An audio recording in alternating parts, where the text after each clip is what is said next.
Okay, LMTV Uganda program ebera seba sonso mula wano kawe wabela na tera amawulire gaba celeb gali eri getumaze okunonyerezako naye nga teberabira producer munange abera mwana Mulenzi Lawrence nakuzinga mugayavu simutegeera omanyi.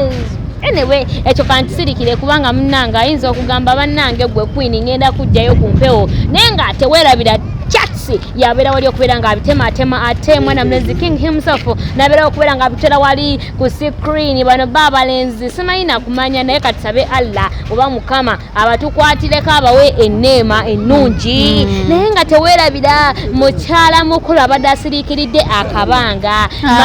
mama wa Serebu mama wa Sileya ngamba nyazaala wa Dr. Hamza Sebunya ogamba Halima Namakula oyo yakomyewo mu Nsike Ensike music okikakasa tugenda kuddamu pazi yakomyewo mwatusambagala nsanyuke nyenyenyeza kulono banaye ganyenyeze nsabuke kaninde akayimba kanasooka okuba nga akomyewo yakomyewo yagambye bannange kino ekintu okola ki obwo okusirikamu tekitegeeza nti munnange ekintu kino nakivaamu kubanga nakula ye career yange era wenjogere yabagenda kubeera n'ekivulu kigenda kubeera wali Canada yagambye abayimbi bangi bagenda kubanga wagenda kubeerayo concert enene abalagenzi okadiwe eddoboozi erikaddiwanga yagambye temundaba kadiwe naye gana amagumba gakyasobola okwenyenya era yagambye mwabe Canada mumulindire bulungi nnyo agenda kuba n'abayimbi bangi Lydia Jasmine baani bonna kibakitegeeza ne Rema Namakula ajja kubeerayo kibakitegeeza ne Dr. Hamza abe Canada mujja kuba mufunye omukisa okola ki ogumulaba anti Rema Namakula yagamba ye waalaga ne ani Hamza gwe kankubuuze olugambo waliwo olugambo lwe nawulidde nti mbu ani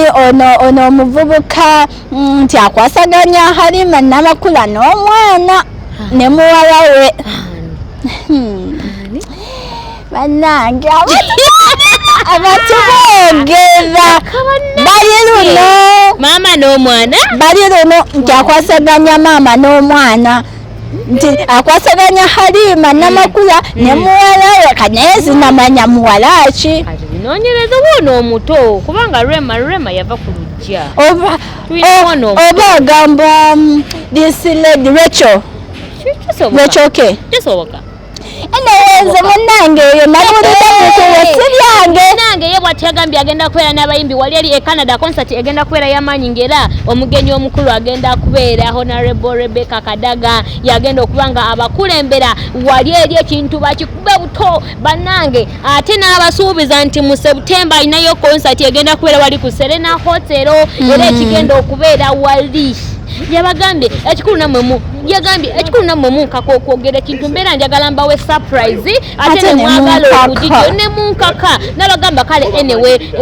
mu September ajja kuba nga atubuulira ennaku z'omwezi agenda kubeerayo ne concert yakomyewo mu Nsike ya music mu mulindi naye tumwesuuze kubanga mukyala oyo ye mukyala atagoka mukyala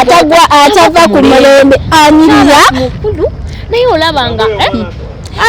fesi yeeyo yakito otomwana myaka gye wandimodinza okugamba bali mu myaka 3 kuva mu myaka 28 18 awe wati sweet 16 nenga mnange yoyo mukyala Halima Namakula mama wa Remo bamuyite nyazaala wa Dr. Hamza Sebunya ebifaananyi byolaba era abamu ku bayimbi abagenda okubeera ogenda kubanga obalabawo nga bayita omuli Lydia Jasmine omuli baani abagulunedi abanaye gulunedi tomanya gundi ayinza okumpakira Zari Hasani ebyo nabyo nabiwulira mu lugambo simanyi oba bekwasaganya nze simanyi nenga byeyo ebifaananyi byolengera ku screen